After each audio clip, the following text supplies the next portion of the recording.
Aleluia, Pai. Louvado seja Deus. Saúdo a todos na paz do Senhor Jesus. Irmãos, vamos dar continuidade na nossa meditação na Santa Palavra de Deus. Nós estamos meditando hoje no livro de 2 Coríntios, no capítulo de número 7. E o título da mensagem é A Alegria de Paulo por causa da vinda de Tito e o bom efeito da sua primeira epístola. E eu sei, vamos pegar um pouquinho atrás para que nós possamos pegar a ligação da mensagem de ontem, né? Aleluia, Pai, louvado seja Deus. Aleluia, Pai. Pelo que saí do meio deles e apartai-vos, diz o Senhor, e não toqueis nada imundo, e eu vos receberei. E eu serei para vós pai, e vós sereis para mim filhos e filhas, diz o Senhor Todo-Poderoso. Aleluia, Pai, louvado seja Deus. Ora, amados, pois que temos tais promessas, purifiquemo-nos de toda a imundícia da carne e do espírito, aperfeiçoando a santificação no temor de Deus. Recebei-nos em vossos corações, a ninguém agravamos, a ninguém corrompemos, de ninguém buscamos o nosso proveito. Não digo isso para a vossa condenação, pois já antes tinha dito que estais em nossos corações, para juntamente morrer e viver. Grande é a ousadia da minha fala para convosco, e grande a minha jactância a respeito de vós. Estou cheio de consolação e transbordante de gozo em todas as nossas tribulações. Porque mesmo quando chegamos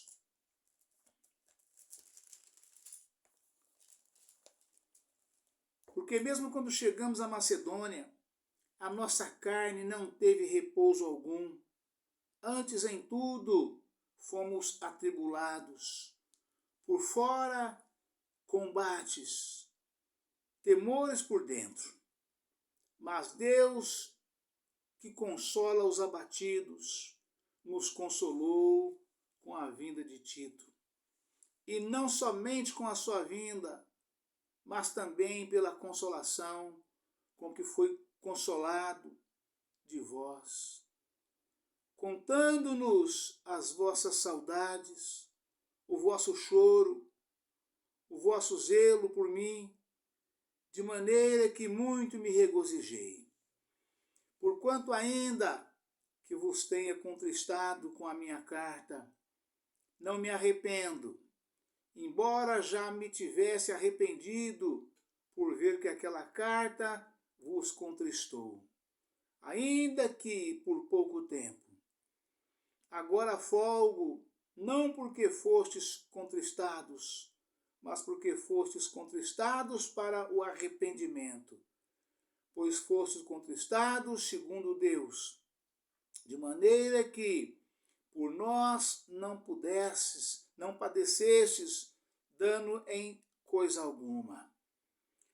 Porque a tristeza segundo Deus opera arrependimento para a salvação, da qual ninguém se arrepende, mas a tristeza do mundo opera a morte. Aleluia, Pai, louvado seja Deus. Porque quanto cuidado não produziu isso mesmo em vós, que, segundo Deus, fostes contristados.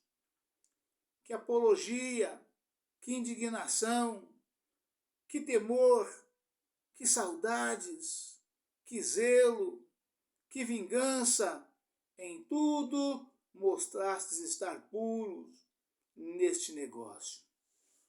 Portanto, ainda que vos tenha escrito, não foi por causa do que fez o agravo, nem por causa do que sofreu o agravo, mas para que o vosso grande cuidado por nós fosse manifesto diante de Deus. Por isso fomos consolados pela vossa consolação, e muito mais nos alegramos pela alegria de Tito, porque o seu espírito foi recreado por vós todos. Porque se em alguma coisa me gloriei de vós, para com ele não fiquei envergonhado, mas como vos dissemos, tudo com verdade, também a nossa alegria para com Tito se achou verdadeira. E o seu entranhável afeto para convosco é mais abundante, lembrando-se da obediência de vós todos e de como o recebestes com temor e tremor. Regozijo-me de em tudo poder confiar em vós. Amém, irmãos? Aleluia, Pai, louvado seja Deus. Irmãos, esta mensagem do capítulo de número 7 de 2 Coríntios, né? Deu para perceber aqui que Paulo, né, teve esse grande avivamento de espírito, esse grande gozo de alegria, porque nós lembramos que algumas mensagens atrás, né, Paulo falava de que ficou muito triste porque ele chegou em Corinto e não encontrou Tito, né? E por que ele não encontrou Tito na igreja da forma que ele estava lá? Por causa da rebeldia do povo. Tito não aguentou a pressão da rebeldia que o povo andava tendo, né? E Paulo escreveu a carta, uma carta de grande exortação, né? Sacudindo até as paredes do templo, né? Porque Paulo realmente era um homem usado por Deus, que ele cumpria rigorosamente as determinações do Senhor, que diz, né? Vai, exorta, ensina e repreende, mas com amor. E Paulo falou tudo que o Senhor colocou na boca dele para que ele falasse, né? Exortando os irmãos para que os irmãos se consertassem. E atrasou, teve problemas lá onde ele estava, né? Ia passar por Macedônia, chegou, atrasou a viagem, e quando ele chegou não encontrou Tito. Ficou triste por esse motivo. E de repente ele chega, o povo tinha se consertado pelas cartas escritas, né? Tinha se consertado, o povo sofreu, se abateu, porque o Paulo foi muito duro com eles, e eles sabiam quem era Paulo, né? E sabia que quando Paulo chegasse, tudo era possível de acontecer com eles, caso eles não tivessem consertado, né? Ainda mais quando o Tito tinha ido embora, né? E Paulo chega lá, os irmãos estavam todos, o receberam com temor e tremor pelas correções que ele passou através da carta.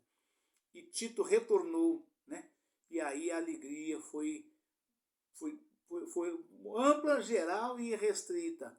Todos se alegraram, né? Porque aqueles que receberam as correções, as grandes exortações, as repreensões, né? Disseram da saudade que estava, né? De reencontrar Paulo, né? E Tito voltando, Tito era o homem de confiança de Paulo. Tito ali era o braço direito de Paulo, né?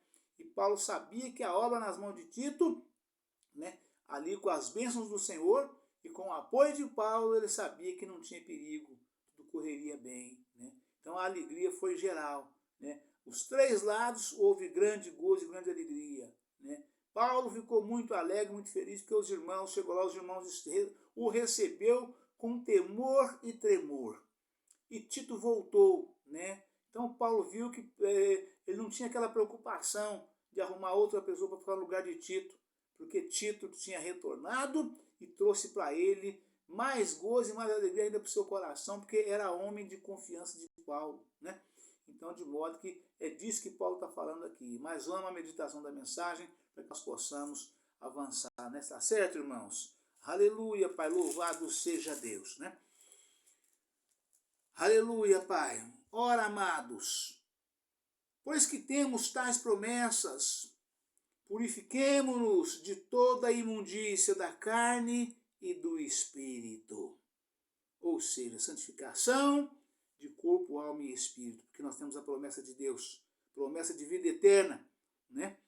Ora, amados, pois que temos tais promessas, purifiquemo-nos de toda a imundícia da carne e do espírito, aperfeiçoando a santificação no temor de Deus. Recebei-nos em vossos corações, a ninguém agravamos, a ninguém corrompemos, de ninguém buscamos o nosso proveito. Não digo isso para a vossa condenação, pois já antes tinha dito que estais em nossos corações, para juntamente morrer e viver. Ou seja, como o mundo fala, né? Estamos juntos, né? Esse estamos juntos é uma expressão que as pessoas têm usado ultimamente. Mas antes desse estamos juntos, né? Tinha o estamos juntos para o que der e vier, né? Quer dizer, tanto para viver como para morrer pela justiça. Estamos juntos, numa só fé, num só amor, numa só união. É disso que Paulo está falando, né? Porque um pastor sozinho, ele não tem o que fazer, ele não tem o que falar, né? Falar para quem? Né? O pastor, ele é completamente dependente da igreja, né? Ele precisa, tanto é que o pastor prega a palavra de Deus, ele realiza cultos, vai para a cidade, onde vai abrir uma igreja, ali ele vai de casa em casa, né? Faz visita nas casas, à noite realiza o culto na casa de um irmão, faz um ponto de pregação, para ir reunindo a igreja, até formar um número de pessoas congregando juntos, para que compense pagar um salão, compense pagar um cômodo, porque a obra de Deus ela é carente. A obra de Deus necessita das ofertas dos irmãos. As igrejas de Cristo, as fiéis e verdadeiras, elas vivem pura e exclusivamente da ajuda dos irmãos. Os irmãos dão ofertas, os irmãos fazem votos, os irmãos devolvem dízimos, ofertas alçadas, ofertas espontâneas, e assim a obra vai crescendo. Não tem outro jeito. As igrejas de Cristo, elas não nascem, não são formadas de pessoas ricas. Elas são formadas de pessoas humildes, pessoas simples, pessoas que trabalham, pessoas que dependem de Deus. Não pessoas de queixo empinado, pessoas soberbas que cheias endinheiradas, que acham que não precisa de Deus, né? Então é disso que o Paulo está falando aqui, né? Purifiquemo-nos de toda imundícia, de corpo e de espírito, para que juntos nos alegremos e recebemos do Senhor as promessas que o Senhor fez para nós. O Senhor Jesus disse, respondendo a João que estava no castro, quando ele mandou os 2 discípulos dele, ele ouviu falar dos grandes milagres que Jesus fazia, né? Mas ele não tinha certeza que era aquele Jesus que ele sabia quem era, aquele Jesus que ele conheceu. Eu não tinha certeza se era ele. Chegava aos ouvidos dele aqueles grandes feitos, mas as pessoas não sabiam falar, porque Jesus estava começando seu ministério. Era no comecinho, né? Então, ele não tinha a fama que ele tinha. Ele começou a ter fama a partir dali, de quando João foi encarcerado, né? Então João mandou perguntar, vai pergunta para esse senhor que está pregando aí, ele deve ter usado um nome lá que eles devem ter dado para poder chegar para ele e passar, né? O irmão fulano está fazendo isso, o irmão está acontecendo aquilo, os milagres, falando. Então o João mandou 2 discípulos dele e falou, vai, pergunta para ele, que eu mandei perguntar, se ele é o que havia de vir ou se esperamos outro. João estava preso. Jesus respondeu para os discípulos de João, falou, vai e diz para João que os cegos veem, os mudos falam, os surdos ouvem, os paralíticos andam, e o evangelho é pregado aos pobres. Né? Então, as verdadeiras igrejas de Cristo são formadas por pessoas pobres. Né? Então, daí a necessidade de ajudarmos a obra de Deus para que a obra possa crescer. Né? A alegria de Paulo por causa da vinda de Tito e o bom efeito da sua primeira epístola. Para quem não sabe, Romanos é a primeira epístola de Paulo. Romanos é a primeira epístola de Paulo. Aleluia, Pai, louvado seja Deus. Glória a Jesus. Aliás, Romanos não, Coríntios, irmãos, perdoa-me. Né? Nós estamos aqui exatamente na carta de 2 Coríntios. Né? 2 Coríntios, né? Aleluia, Pai, louvado seja Deus. Né? Glória a Jesus. Aleluia, Pai. Recebei-nos em vossos corações. A ninguém agravamos, a ninguém corrompemos e de ninguém buscamos o nosso proveito. Não digo isso para a vossa condenação, pois já antes tinha dito que estais em nossos corações, para juntamente morrer e viver. Somos amigos, somos irmãos e estamos juntos para o que deve é. É isso que Paulo está falando. Não digo isso para a vossa condenação, pois já antes tinha dito que estais em nossos corações para juntamente morrer e viver. Grande é a ousadia da minha fala para convosco, e grande a minha jactância a respeito de vós. Estou cheio de consolação e transbordante de gozo com todas as nossas tribulações. Ou seja, o próprio Senhor Jesus disse que era para nós nos alegrarmos, né? Quando nós sofrêssemos essas coisas todas que Paulo passou e sofreu e está expondo aqui. Que é para nós nos alegrarmos que quando nós padecêssemos por amor de Cristo, que era grande o nosso galardão no reino dos céus. Por isso Paulo fala dessa forma. Né? Só me corrigindo aqui, eu mesmo, né? Romanos é sim a primeira carta de Paulo, né? Que Paulo escreveu, né? Porque primeiramente no Novo Testamento, né? Vem o Atos dos Apóstolos, né? A partir dessa parte, né? Vem Atos, depois de Atos das cartas de Paulo, né? Primeiro vem Atos, e Atos não foi escrito por Paulo, foi escrito por Lucas. Depois é Romanos, né? Então Romanos é sim a primeira epístola de Paulo, né? Aleluia, Pai, louvado seja Deus, né? Porque mesmo quando chegamos a Macedônia, a nossa carne não teve repouso algum. Antes, em tudo, fomos atribulados. Por fora, combates. Por dentro, e temores por dentro. Ou seja, por quê? Que foi tão atribulado assim? Porque a luta era travada. Né? Os principados, as hostes das maldades nos lugares celestiais, né? O príncipe dos demônios lutou com Paulo o tempo todo. Foi guerra o tempo todo. Né? Foi luta, guerra, luta, dores, aflições, tribulações, sofrimento, prisões, chicoteamentos. Paulo sofreu tudo que um servo de Deus poderia sofrer, né? As aflições, tudo imposta pelo inimigo. Né?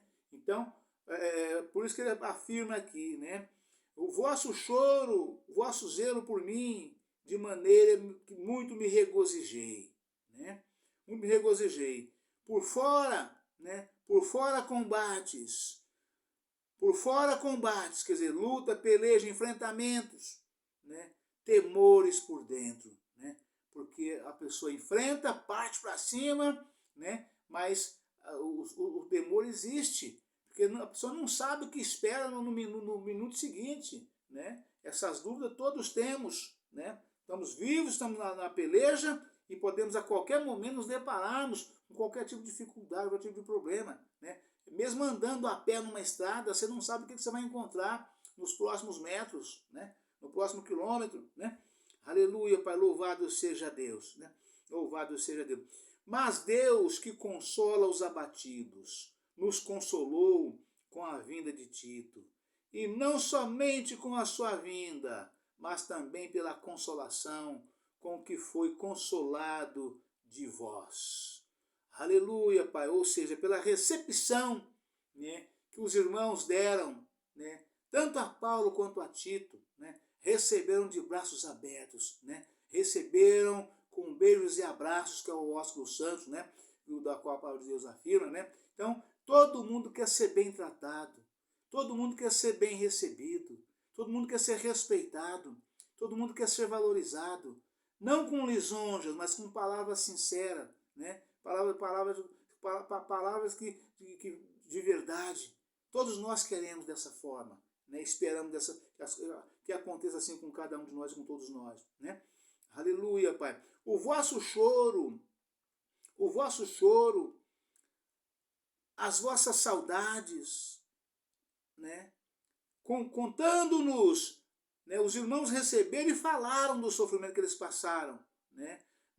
Mas Deus que consola os abatidos, nos consolou com a vinda de Tito, e não somente com a sua vinda, né?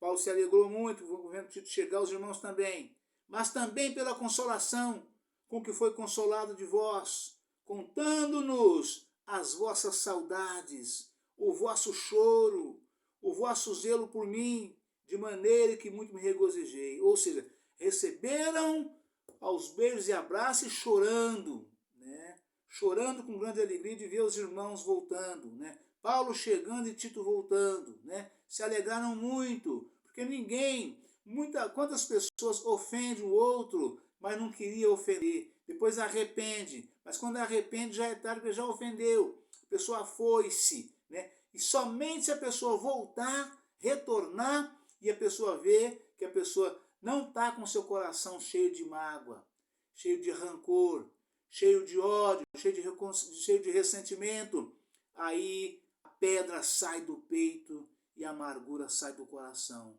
Somente quando a pessoa volta, retorna e abraça a pessoa, e a pessoa vê que foi perdoada pelas ofensas que ela fez. Aí a alegria é tremenda. E eles fizeram isso com Paulo e também com Tito, recebendo-os, um pela grande exortação, né? Pela palavra de repreensão, pela palavra de conhecimento, de sabedoria, de salvação. E o outro pelo retorno, retornando aos irmãos, voltando para um lugar do qual, quando ele saiu triste, aborrecido, magoado, por causa do comportamento da igreja, né? Aleluia, Pai, louvado seja Deus, né?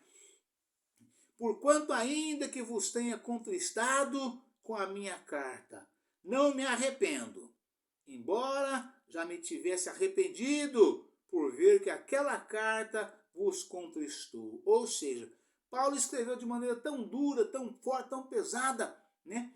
E enviou a carta. Só que depois que você coloca uma carta no correio, você não tem como pegar ela para trás. Ainda que você arrependa de, puxa vida, eu falei coisa que eu não deveria ter falado. A pessoa vai ficar ofendida, vai ficar triste, eu vou magoar a pessoa. Já foi. É igual palavras ditas. Palavra, quando você fala uma palavra para alguém, por isso nós precisamos pensar muito, não é o caso aqui de Paulo, né? Mas nós temos que pensar muito de um modo geral, né? Eu tive um amigo que falava, palavras são flechas, que quando sai, ela atinge um alvo. E nós não sabemos qual é o alvo que ela vai atingir. Só que essa expressão, ela já é tirada da palavra de Deus, né? Salmo 39, né? Salmo 39, no cabeçalho da mensagem está falando, né? O cuidado com as nossas palavras, a brevidade e vaidade da vida, né? O Salmo 39, tanto no cabeçalho como no verso 1, nos exorta para o cuidado com as nossas palavras, né? Só que Paulo exortou de forma dura, Paulo ele cortava na carne, ele não alisava, né? E ele enviou a carta. E aí depois ele viu que tinha sido muito pesado, né? A mensagem que ele mandou para os irmãos. Só que ele se alegrou porque os irmãos recebeu aquilo de forma Deus usou, quando a mensagem chegou na mão dos irmãos, Deus usou ali os irmãos, os mensageiros, os ministros da palavra que liam aquela carta, de maneira tal que eles entenderam que provinha de Deus e não do homem. Né? Embora foi o homem que escreveu, mas que provinha de Deus. Entendeu, recebeu, aceitaram e se converteram. Né? E voltaram. E quando Paulo chegou lá, o receberam com choro, aos beijos e abraços, e com grande choro, com grande arrependimento, grande gozo e alegria. Né? E para que a alegria fosse mais completa ainda, Tito, que tinha deixado-os, retornou. Aí Paulo se alegrou e viu que Deus trabalhou de forma surpreendente, né? Havendo primeiramente, grande exortação, né? A igreja inteira se consertando, grande arrependimento, recebendo, né? Voltando para a santificação de corpo, alma e espírito, e Tito retornando. Então a alegria foi completa, foi tremenda, o gozo e a alegria que tiveram todos os irmãos juntos ali, né? Aleluia, Pai, louvado seja. Porquanto ainda que vos tenha contristado com a minha carta, não me arrependo, embora já que me tivesse arrependido por ver que aquela carta vos contristou. Ainda que por pouco tempo, agora folgo, não porque fostes contristados, mas porque fostes contristados para o arrependimento, pois fostes contristados segundo Deus, de maneira que por nós não padecestes dano em coisa alguma. Aleluia, Pai, louvado seja Deus.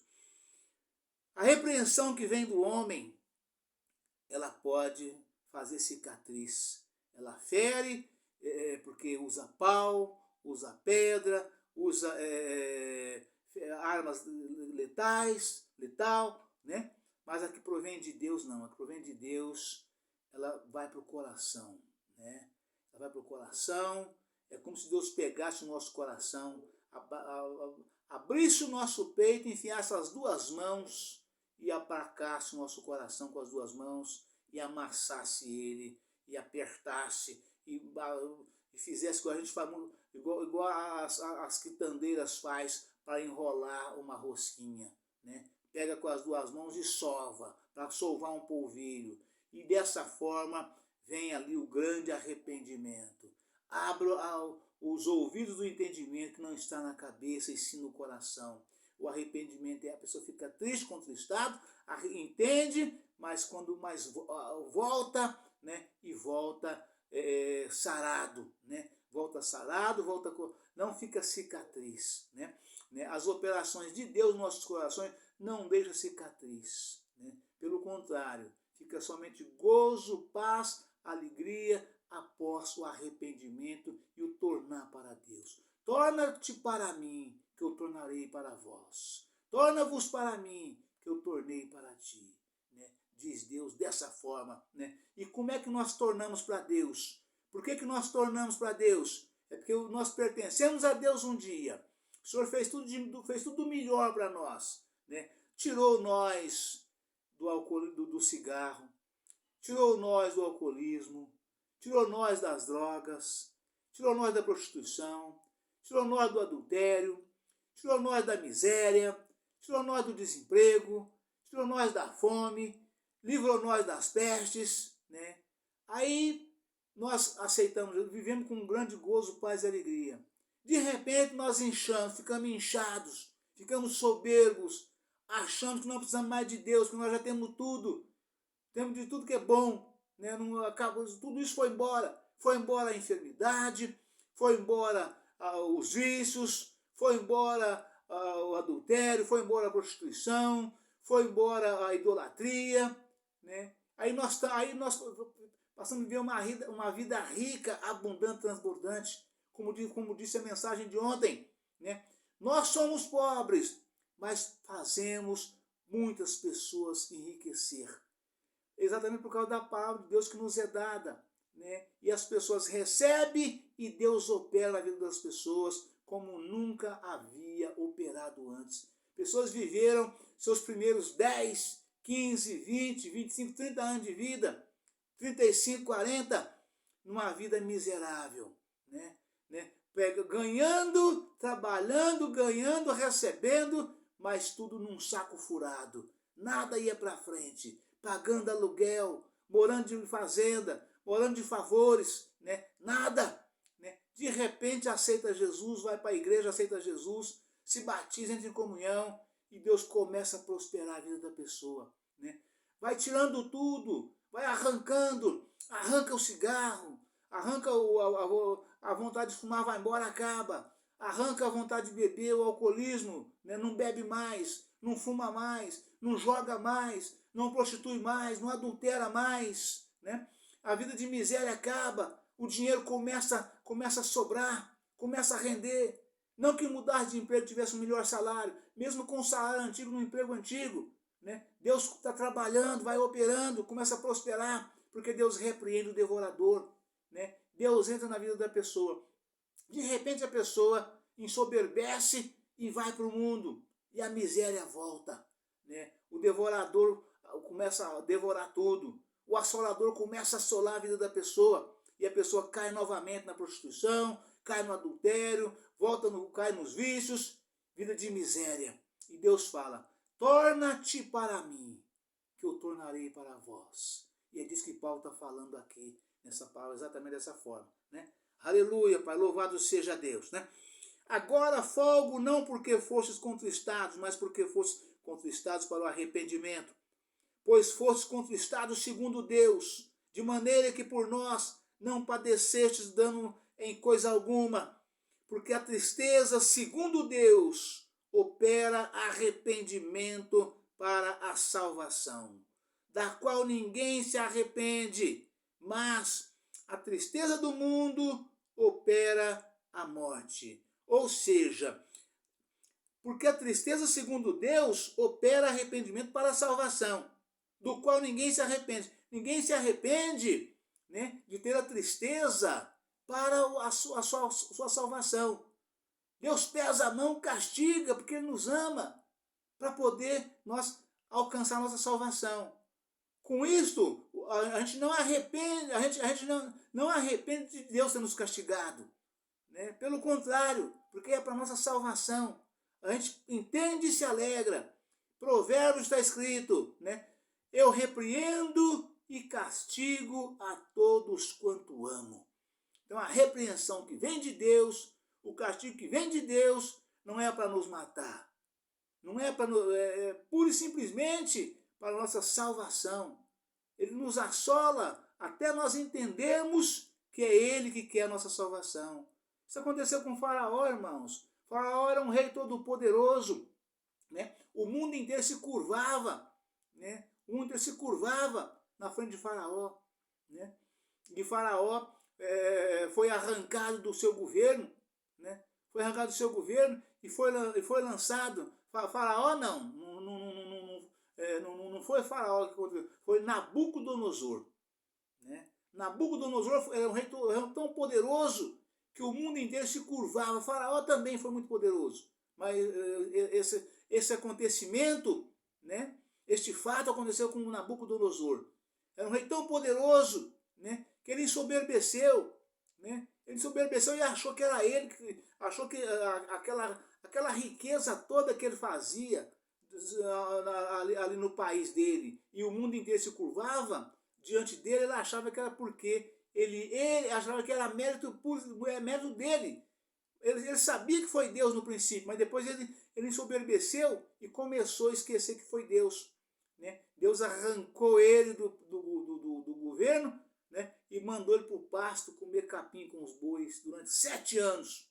Né? Virou bicho, virou animal lá no pasto comendo capim junto com os bois. Né? Deus fez isso com ele, mas não para matá-lo. Após 7 anos, Deus resgatou ele de volta e reimpulsou ele no cargo que ele estava. Só para mostrar para ele quem é que manda, quem é que tem poder. Né? O poder pertence a Deus. Né? O Salmo 62 deixa isso bem claro. Né? O poder pertence a Deus. A nós somente a misericórdia do Senhor. Amém, irmãos? Aleluia, Pai. Louvado seja Deus. Deus abençoe a todos. Um forte abraço. Fica todos na paz do Senhor Jesus. Amanhã estaremos de volta com um novo vídeo, uma nova mensagem, em nome do Senhor Jesus. Amém? Aleluia, Pai, louvado seja Deus.